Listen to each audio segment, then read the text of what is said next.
those seconds that you waste maybe save you from something else that you had to just sit on. You know what I'm saying? Like the Matrix. Yo. Yo, we coming in hot. Yo. Excited, man. I just 2 Red Bulls, Ricky I came think that's in. the only way Rick ever comes in. So we 4 officially, corners. yo, we on after like probably I want to say 27 minutes of technical difficulty, y'all. Man, Yeah, how's everybody doing, man? Good, man. Good, great, man. great. I'm glad we got through this. Doing good. Obstacles come, and you get through them. You know what I mean? Yeah. So, And I know we man, I'm excited. some folks probably got some hits about some of the other episodes. Anybody want to share any feedback they're getting from their people about what we've been working on? I got so much to do. Hey, so back in Buffalo, I had a couple of friends of mine that they're not necessarily like into the hip hop scene. They're older, like about around our age. And they were like, "Oh, I can't wait to hear this. What's Rick talking about?" And basically they said, "Man, I could definitely listen to this on my way to work. You guys are fun. You guys have like that chemistry. I'm not so much into Wu-Tang and stuff like that, or too much about it, but like you guys do. But the energy is definitely like it's funny. You guys click well. So that's the kind of feedback I've been getting. Dope. Good Folks, feedback. Buffalo. Yeah, I was on I did a show today, like this show called the NBA Baseline with these two like experienced podcasters, and off the record when we weren't recording, they was like, "So tell me about some of the other stuff you're doing," and I told them some of the projects, but when I told them about this, I was like, yeah, and then I got these 3 friends that we don't spend enough time together. So we said, okay, if we do a podcast, we're going to have to hang out. So let's just like meet up every week to do a podcast. And I told them it was a Wu-Tang podcast. If you just saw their faces, yo, they was like, word? Like, wow. Rick 8 reached out to me and cussed me out. Wow. Rick 8 was like... He literally cursed me out. He was like, "What the F? Y'all got a Wu-Tang podcast and I'm not on it?" Yo, I saw Rex on it. I saw Shy. I saw Rick Blast. What? That's messed up. Well, yeah. Y'all disrespectful. He didn't see me. He has every right. Yo, he was hot. Right. Listen, yo, The alligator. He was The there for everything. alligator. Damn. Yeah, so we got to invite him. Go ahead, Blast. I got that 3-second delay. That's why You all good. No, I'm saying that he was through the whole thing. Rick Gocho. He was through the whole thing. So he knows what we do. Well, not like Shy, but nobody knows. Nah, he's been there, man. Like me and him sitting back, especially when we were in school listening to Kappa. Like, man, we ate that album to death, bro. Like me and Rick 8 would go back and forth on that album, just going over tracks and lyrics and the whole nine, man. He definitely knows his stuff. He loves it. Yeah. The Winter. What do you say? Winter Wars? He said, yeah, of course. Hey, listen, let me tell you something. Yeah. That's the only Wu track that I would like freestyle. You know what I mean? That's the only one. Like, you mean freestyle over their voices? Yeah, that's the only because you can't you can't do that to Wu-Tang. Like, or you better be like a fan. Like, you can't just. Oh, that's like good. the Ghostface on his own. Yeah, okay.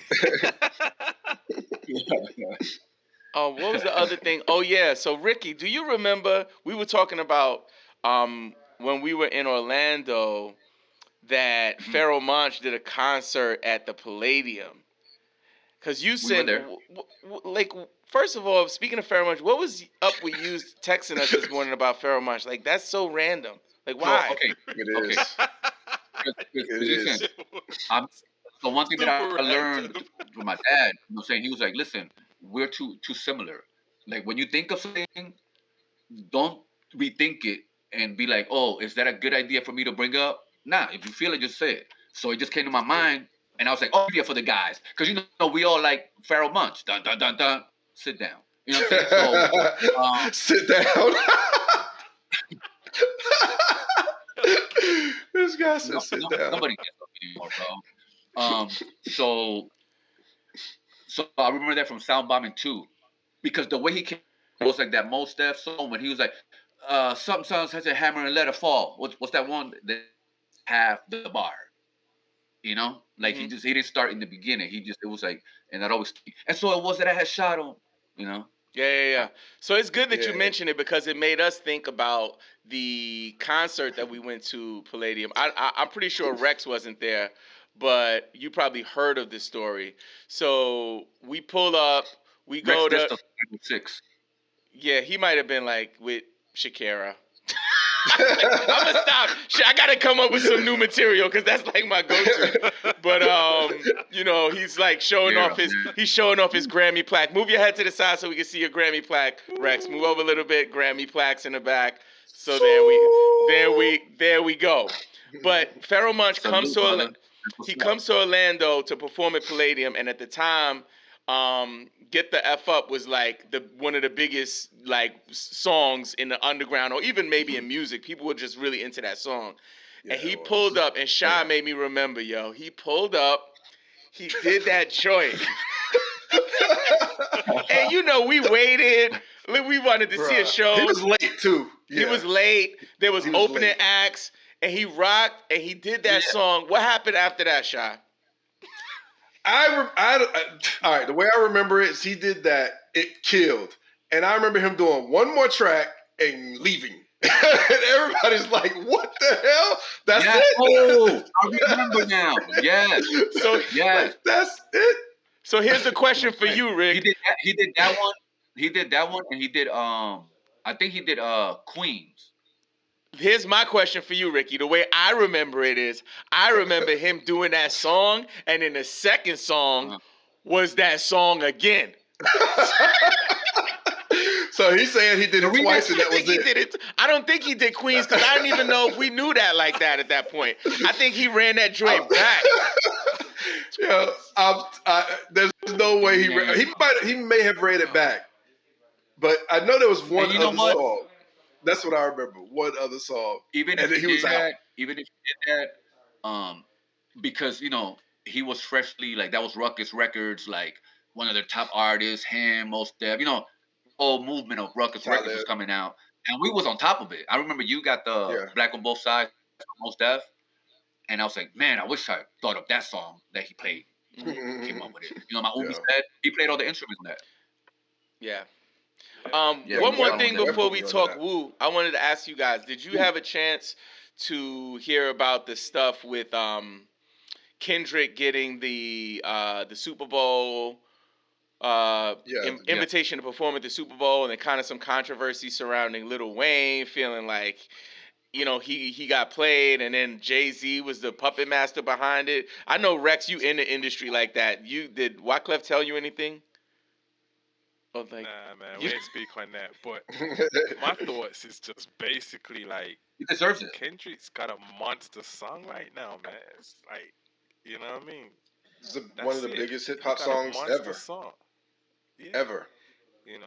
He's had the Now best year out of any rapper. Wayne is dope. Absolutely, J. Cole's still riding the absolutely, man. bike. Drake's still in Canada, and this guy's about to perform at the Super Bowl. Nah. Deserve Jay-Z said when he first started doing this is that he didn't want it to be like, okay, from whatever city a person was, whatever city the Super Bowl was in, that they had to have that person from that city perform. He said sometimes That it makes might work out that way, but that's not how they want to go forward doing it. So right. I mean, and Dre, them doing it in Cali just happened to it was just happened. It wasn't because Cali, we got to find, okay, it's got to be Dre. Because he had 50 Cent up there. He still had Eminem. I mean, those Yeah. got Detroit, that's New York. So it still wasn't all Cali. So, and for this, not for nothing, I love Wayne. Wayne is sick, but in this instance, Kendrick is it has to be the go-to guy. You have to ask him. And if he says no, okay, cool, you look for something else. But I mean, he has to be that go-to guy. And if you look at some of the footage from Wayne's like performances these last few years, he forgets a lot of his stuff, man. He's not on. I mean, he's just not on his game when it You're comes to performing, right. You're bro. right. Like Because he's remember that notoriously. will tell you he doesn't remember his own rhymes. Do you Mm. remember He will say it. that one bar that he had something about get a late text because she might, you know what I'm saying, come with that I'm late text. Latex, yeah. When the guy was The playing, latex. he was like, I didn't even know I wrote that. Really? That's what I said? Yeah. Like, Yeah. He's notorious for it. And I'm gonna take it not a step further, but for Baby to go up and talk crap about, I guess it's Jay-Z. He didn't say any names, but he said, "Oh, you guys do this to him and that is disrespect." But I remember like a year or so ago when Baby was at Lil Wayne's concert throwing drinks and stuff at him. So what is he talking about? So you were just disrespecting this man. And how they did what was it, Turk? How they did Turk. So I mean, like, yo, dude, y'all, yeah, he wouldn't let him perform at one of the concerts. So that's why Wayne wasn't there. So it's like, yo, dude, you constantly disrespect this man. So how are you gonna be mad? How are you gonna talk about somebody else perceivedly disrespecting him or overlooking him? Like he should really sit down and shut up. Sit down and whoa, we coming out the gates. I love it. Yo. All three of y'all. So listen, Waldy. I got one for you. Is it fair to say, like, and this is all of us have been around hip hop for years, right? 20 plus years, 30 maybe, right? Is it fair to say that the Kendrick Lamar layers of beatdown on Drake, like this is like otherworldly. Like I've never seen anybody like beat somebody, but not just beat them, but like up it and just keep going. But have we ever seen anything like this? I've never seen anything like this. Listen, and it's methodical too. Yo, Shy, because he works the third shift, he's the only one up. And this dude's dropping them joints at like 2 or 3 in the morning. And Shy's like, yo, here you go, Nick, here you go. I'm waking up like, oh shit. I got you know? But hold up, we was on a text with that when them joints was coming out, right? Like things were coming up and we was texting. Yeah, just there was like false alarms, all of that. I've never seen anything like this. You're the pop-up concert, not a Super Bowl. Like this is crazy. Yeah, he's you know who I want to see in the Super Bowl? The video, the video, and they were rumored to do a remix. I don't know if they're going to do the remix now, but they were talking about doing a remix and stuff too. But not us, not like us. Yeah. They but the guy he's on fire. He's on fire, and when he drops his album, like I'll definitely be there for it because the guy is he is a true artist. He reminds me of Blue from Blue in Exile. Like just the way that he spits, Blue in Exile. I remember him. Yeah, he's a West Coast guy, right? The West Exile. Yeah. I like that he had that alter ego.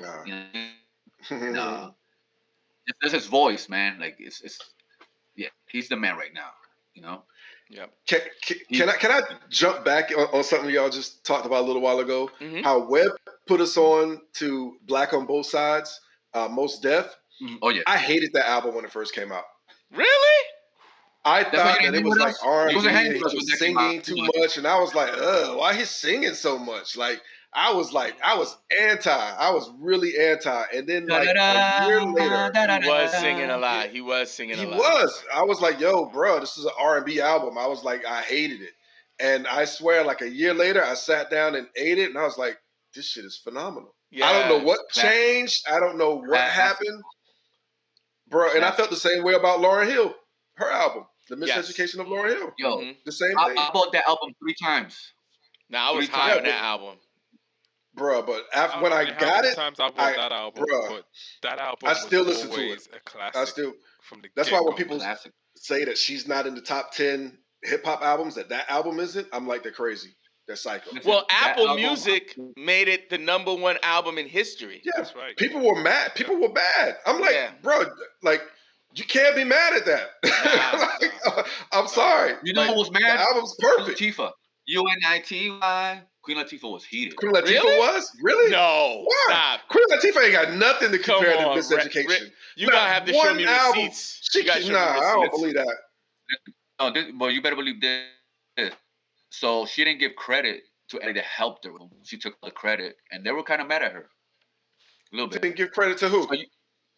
So on the credits, like on the Oh, you're talking about people album, that was in the studio that said they were in the studio. Yeah, but she's notoriously she said that they and, had problems and with I'm people mad at her. saying that they They was yeah in like there. yeah it's people in the studio like I'm a change this co-writer. or whatever. Yeah, I'm a co-writer. I want credits. Yeah. Oh, you know that thing? It should be Exactly. bing. Oh yeah, like oh she didn't pay me my money. Like that's why most people go in the studio with nobody. It's like yo no nobody allowed in the studio nobody because When they'll instantly say that they help.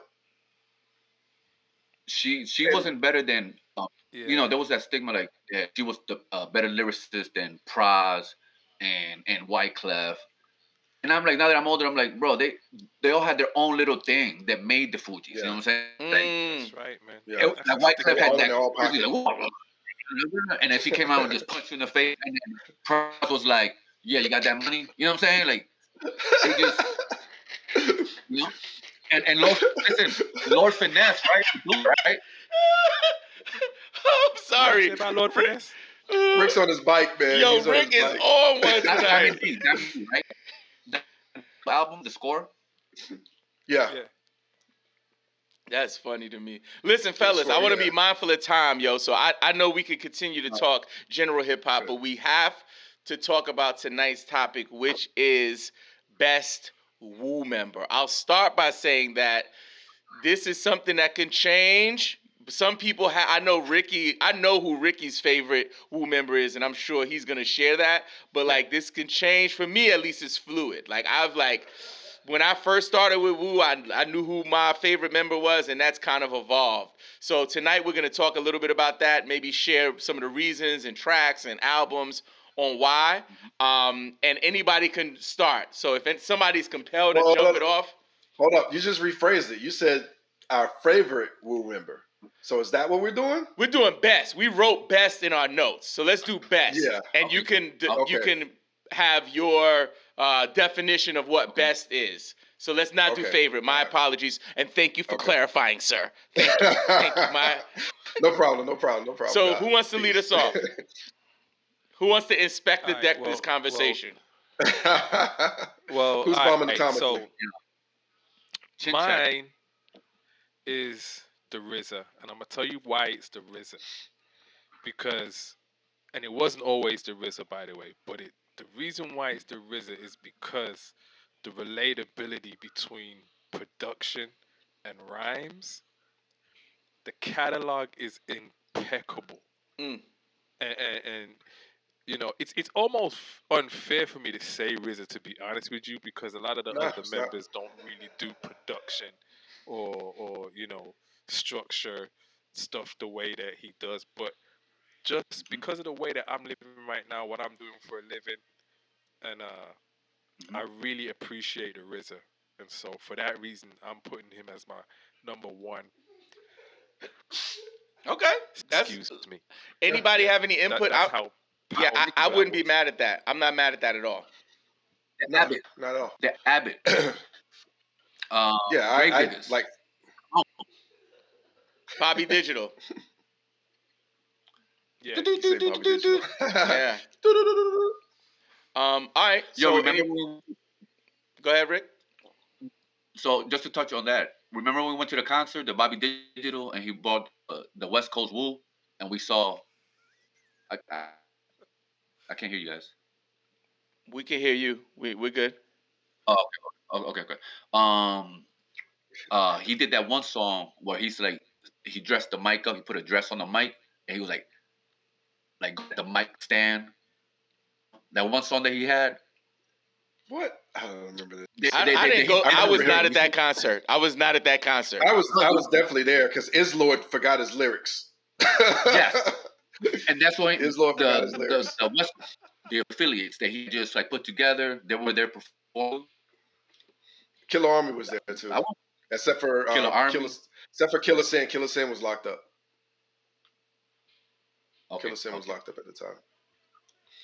So yo, Yeah, he put I'm a gonna dress on the piggyback mic. off And, of yeah, go ahead. I'm a piggyback off of Rex too because I had thought about this for a while, and Method Man probably put it best at saying outside of RZA ain't no member bigger than the group. And I think that without RZA, there is no Wu. You know, as we know it. Anyway, he picked the lyricists. He picked who he wanted. He went to Stapleton and got Ghost, which it made everybody from Stapleton mad. You know what I mean? Because Ghost was the only Stapleton brother, and everybody else was from Park Hill. Mm-hmm. And other than Jizza being from Brooklyn, his cousins and ODB. So for me, it's got to be RZA. Like that sound, that grit. He orchestrated everything. He picked people because of the way they sounded, how their lyric. Okay, this guy, he's my bass. This guy's my drums. He's my electric guitar. He's my snare. You know what I mean?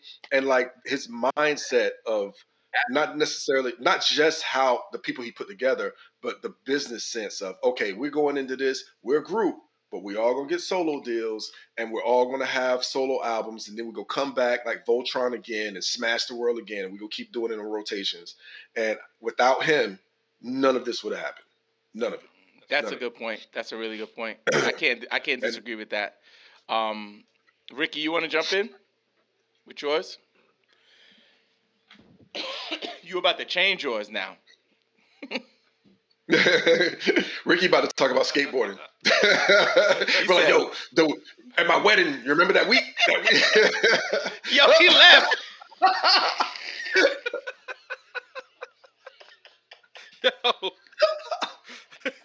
Yo, how your man just left us? What does it say on your screen? Does it say guess one, or does it just says an empty spot? It's just empty spot with the Hive. That is crazy, yo. You got to love him. That's crazy, yo. Baby, come back. Oh no, I messed it up. Look at that. Oh, what happened to Rex? I hear him. All right, What there go happened Rex. to Rex? I was right here. Oh shoot. So let's keep the show going. I'll jump in on mine. So although I think the RZA case is valid and it makes a lot of sense, I can't just say RZA, especially because two of us already said it.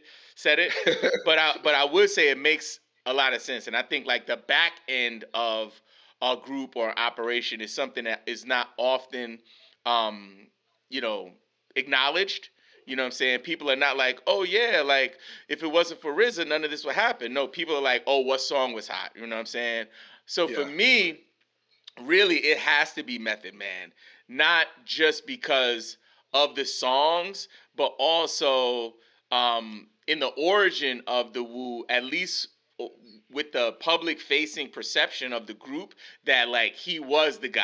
You know what I'm saying? He was the main guy. And I know there was also like a competitive nature in their creation of the music. You know what I'm saying? So I know in those sessions, they were trying to get at each other. They were trying to like be the best one on the records. And for many years, I think Method Man was that guy, even though after the first album, it's kind of like maybe he didn't have the best albums. We've been on this show talking about Ghost and his catalog and how good his albums were.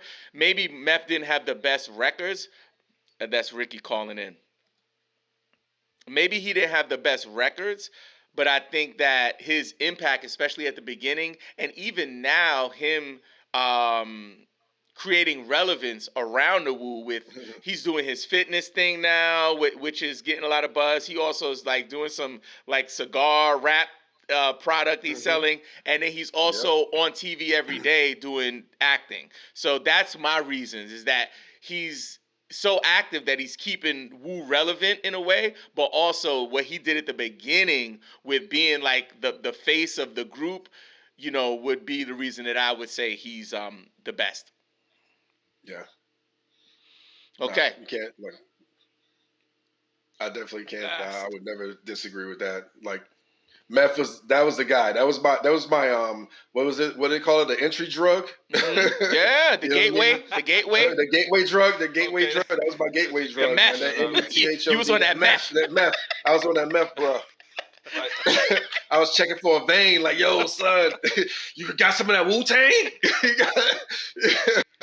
And also, if you think about, and just like innovate in terms of innovation, when he started that flow, when you end on the line and you don't rhyme, but then you go into the next line, for example, on shadowboxing, the way the mind done affected, like that whole flow, like people wasn't really doing that. So that again, Nah. like innovative. When he comes on, you know it's him. That was one of the things I really liked. Rick, you ready to share your best? I agree with that. Yep. Rick, you want to share your best Wu-Tang member? Dang. Oh, here we go. He went full mind. For my people listening at home, Ricky's lips are moving, but nothing is coming out. So I'm a. If it continues, I'm gonna just have to mime for him. I'm a lip sync for him. Rick, can you hear us, Rick?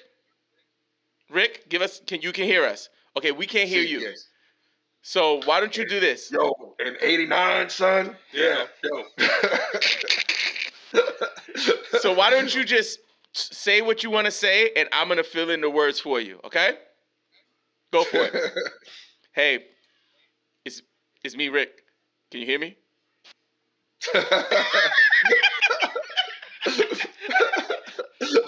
What's wrong with this shit, man? What about now? Okay. Yeah, there you go. There you go. All right. All right.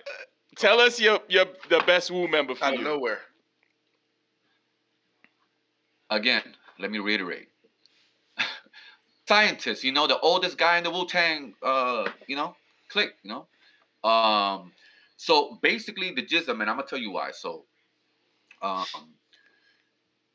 Jizza to me wasn't really so much of a storyteller per se. You know what I'm saying? He was more of a Could be. how do I say this? Like just the way he spit. He would like his philosophy, his metaphors. He has such his vocabulary is off the chain. For like to be a rapper. You know what I'm saying? Like, and that's why I rewinded a lot, especially with him, because he will use words would make me want to know what he's saying, so I get the punchline. Because he's gonna come back in like 3 more bars with that. You know what I'm saying? And just it was like a mystery, like reveal his punchlines. You know what I'm saying? Like to me, like, oh, what he mean right here when he says, this and this and that. So, and the smoothness, and his metaphors, like so I don't know. He's the one that impacted me the most, Like you could feel like his wisdom in his verse. If that makes sense. Yeah, that makes sense to Like me. Yeah. to me, they all educate, but him especially was on a different level. Like, okay, like Method Man said, he did quote this. He said, the Jizza to me is like all the members, Voltron come back, say less. You know? So he was just that like spiritual guy, like more speaking of philosophies, and it was just like, man, like taught me a lot of things, just I don't know. He's the one that I most, out of all of them. But again, he wasn't my favorite. Now that I'm older, like, I can vibe to like his lyrics more and understand more that, that I have more life experience and you know. For a while, fellas, it was Old Dirty Bastard. Mm. Because I love Killer Priest, man. I love Killer Priest. You know what I'm saying? Like the way they, like that one on Snakes on that album that he got with ODB. Just Yeah. just the way that, I don't know, man. It's every time I listen to them, it's like a Miramax picture in my head. Like I see a movie, like I put it together. You know what I'm saying? It's crazy. But he's definitely my favorite. And I think he's like the first one out of all the members to have, right? To have what? Like a record deal. Who, ODB or the Like Jizza? not with The Wu-Tang, Jizza? but he was like No, the first one. I think the Jizza had a deal Just before RZA. RZA, right? RZA had the deal first? I think Jizza had a deal first, right? Yeah, I think Jizza might have had a deal before Yeah, RZA. It's Jizza, Jizza, yeah, then Jizza. Around the RZA. same time, like Yeah. Yep. it was early Okay. though. Early days. Yep. Okay. That's good. Yeah, I think for Jizza that makes sense, especially because we don't have a defined criteria for best, right? We're almost going Yeah, like nah. off the cuff. So that might be cool for future episodes to maybe align some kind of a criteria. So next episode, we're gonna be working on best Wu-Tang affiliates. Maybe we'll come up with some kind of a criteria around that. So it's not just like a, hey, it's the one I like the most. It might be like, hey, these are the things that we gotta look for in a Wu-Tang affiliate. Sure. I want to throw something in. I forgot like who where I read it from, but they explained the RZA of rhyming, that he was equipped with razor sharp metaphor. RZA, and I don't know if they may say that, but the way they described his flow, I was that's right. Look at Rick. Rick is like a journalist out here. He got quotes and citations. When you said RZA, when you were talking about RZA and you say historic, like that what is it, Killer Hills 10304? That track, on his album. Oh my God, he kills it. He destroys that. It's a whole story. And then like on one of the tracks, he go, what did he say? Bum brother sleeping on the bench. They had a wire. Check my convo. My address and my condo was how I changed your brother name to John Doe. I'm like, yo, bro, like he's just like he doesn't waste words. He doesn't waste bars. Like he's ridiculously efficient with what he does. Like, level, man. Just the way he articulates. It's on a whole nother level. Yeah, it is. He says something like a 1,000 IQ that somebody else would just say, yeah, I shot him. But he would like, you know what I mean? He would elaborate upon that. Like he's one of my favorite MCs for sure. Not just in Wu, just overall, man.